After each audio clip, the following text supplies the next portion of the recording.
పనులకు సంబంధించినటువంటి శిలా పలకాల ఆవిష్కరణ మహోత్సవ వేడుకలకు మరి ఈ వేదిక సిద్ధంగా ఉంది. హరిజనులు, అదేవిధంగా కూచిపూడి నృత్య ప్రదర్శనలు, తింసా నృత్యాలు, ఇలా అంగరంగ వైభవంగా సాంస్కృతిక కళాత్మక రూపాలతో గౌరవ ఉప ముఖ్యమంత్రి వర్యులు వారికి స్వాగతం పలకడం జరుగుతోంది.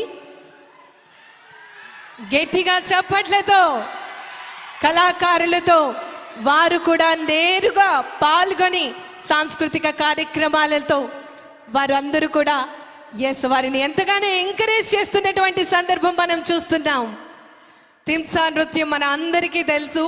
ఈ నృత్యాన్ని డోలు, తుడుము, కిండి, ఇలా వివిధ వాయిద్యాల ధ్వనికి అనుగుణంగా నర్తనేకులు అడుగులు వేయడం జరుగుతోంది. తింసా నృత్యం అనేది సాధారణంగా పండుగలు, వివిధ రకాలైనటువంటి కార్యక్రమాలలో ఇది ఎంతగానో ప్రాముఖ్యత వహిస్తూ ఉంటుంది. సంక్రాంతి అనగానే మన అందరికీ గుర్తొచ్చేది హరిదాసులు.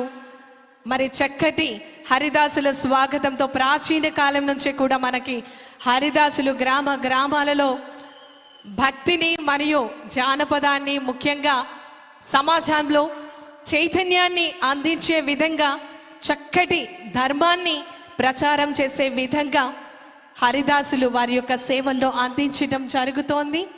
మరి గౌరవ ఉప ముఖ్యమంత్రి వర్యులు వారితో నేరుగా పాల్గొనటం జరుగుతోంది సాంస్కృతిక కార్యక్రమాలలో.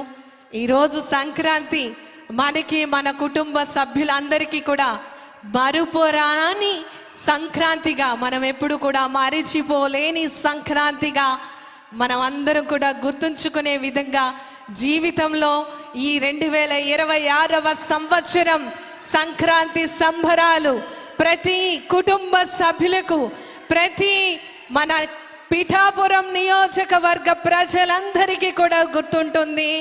చరిత్రలో చిరస్థాయిగా తరతరాలు చెప్పుకునే విధంగా